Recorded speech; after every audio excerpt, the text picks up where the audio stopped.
भैया मैं प्रिपरेशन में लगा हुआ हूँ, लेकिन मेरी कंसिस्टेंसी और डिसिप्लिन टूट जाती है। लाइफ में कुछ ना कुछ ऐसा ज़रूर हो जाता है जिसकी वजह से कंसिस्टेंसी और डिसिप्लिन मेरा टूट जाता है, फोकस हट जाता है।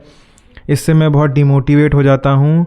क्या ये सब चीज़ें नॉर्मल हैं या फिर ये सिर्फ मेरे साथ हो रहा है? बिल्कुल नॉर्मल है। देखिए, किसी भी एग्ज़ाम को प्रिपेयर करने के लिए, जैसे मैंने पहले बताया था आपको इस वाली वीडियो में, कि कंसिस्टेंसी और डिसिप्लिन बहुत ज़रूरी होता है निकालने के लिए। लेकिन देखिए, कई बार ऐसा हो जाता है कि हमारी डिसिप्लिन और कंसिस्टेंसी टूट जाती है। ऐसा नहीं कि मतलब एक बार ही ऐसा होता है, कई बार ऐसा होता है। लेकिन दोबारा से ट्रैक पे आना, ये बड़ी बात होती है। आप अगर दोबारा से एक बार कंसिस्टेंसी और डिसिप्लिन टूट गया, दोबारा से आप ट्रैक पे आ रहे हो, तो ये आपके लिए बड़ी बात है और ये आपके लिए एक अचीवमेंट है ना, कि आप अपने गोल के लिए फोकस्ड हो।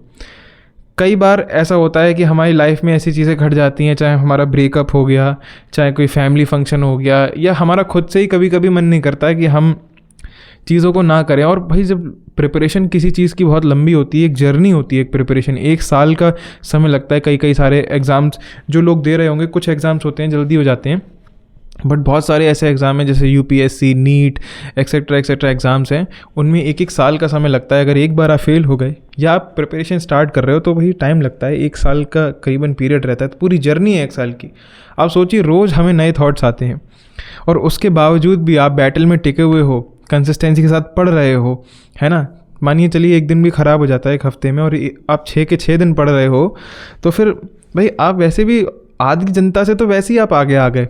99% लोगों से आप आगे आ चुके हो। देखिए, ये कोई ऐसी बात नहीं है अगर आपकी कोई कंसिस्टेंसी या डिसिप्लिन 1-2 दिन के लिए टूट गया तो सब कुछ ख़त्म हो गया। आप याद करिए, पीछे भी तो आपने कितनी कंसिस्टेंसी और डिसिप्लिन के साथ पढ़ाई की है ना। और आप फोकस्ड रहिए।